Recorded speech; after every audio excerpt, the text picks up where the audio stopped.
بسم اللہ الرحمن الرحیم۔ قرآن پاک کی مشہور و معروف آیت جو سرکار کی ختم نبوت جس کے اندر بیان ہے، ما کان محمد ابا احد من رجالکم ولکن رسول اللہ وخاتم النبیین، اور جو سنی حضرات ختم پاک میں بھی پڑھتے ہیں یہ آیت کریمہ کوئی نہیں سمجھ آئی؟ اس آیت کریمہ پوری کی ترکیب نہیں، اتنا بتاتا ہوں، ولکن رسول اللہ وخاتم النبیین، رسول اللہ پہ زبر کیوں ہے، خاتم النبیین پہ زبر کیوں ہے؟ آپ سب سمجھ آئیے؟ ولکن رسول اللہ وخاتم النبیین، یاد رکھیں جس لاکن کے ساتھ واو آئے گی اس لاکن کو ابتدائیہ کہتے ہیں، تو ولیکن یہ ابتدائیہ ہے۔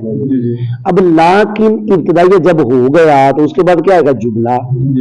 اب رسول اللہ زبر آئی ہے، اب یہ جملہ نہیں ہے۔ وخاتم النبیین، اس پہ تو زبر اس لیے کہ اس کا عطف ہے رسول اللہ پر، رسول اللہ پہ زبر جو جس وجہ سے آئے گی، خاتم النبیین پر بھی زبر اسی وجہ سے ہے۔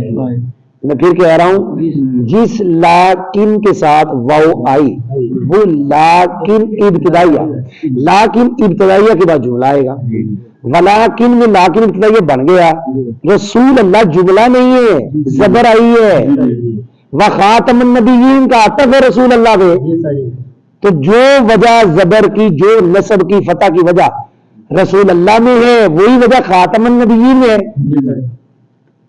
تو ہم نے جملہ بنانا ہے تو ہم کہیں گے لاکن کے بعد کانا مقدر ہے، لاکن کے بعد اس لاکن کے بعد جو کانا مقدر، اس کانا نے لفظ رسول اللہ کو نسب دیا۔ یہ رسول اللہ کانا مقدر کی خبر ہے، کانا کے اندر ضمیر اسم ہوا جس کا مرجع نبی پاک صلی اللہ علیہ وسلم کا نام نامی اسم گرامی محمد ہے۔ کوئی نہیں سمجھ آئی کہ نہیں آئی؟ رسول اللہ یہ مضاف مضاف الیہ مل کر معطوف علیہ، وخاتم النبیین میں واو حرف خاتم النبیین مضاف مضاف الیہ مل کے معطوف، تو خاتم النبیین کا تو عطف ہو گیا رسول اللہ پہ، تو رسول اللہ پہ زبر کیوں آئی؟ کانا مقدر ہے۔ کوئی نہیں سمجھ گئی؟ تو خاتم النبیین مضاف مضاف الیہ مل کے معطوف، اور رسول اللہ مضاف مضاف الیہ مل کے معطوف ہے، معطوف علیہ معطوف مل کے کانا کی، کانا اس کے اندر وزن اس کا اسم، اپنے اسم اور خبر سے مل کر جملہ فعلیہ خبریہ ہوا۔ بھئی سمجھ آ گئی جی؟ چلو جی الحمد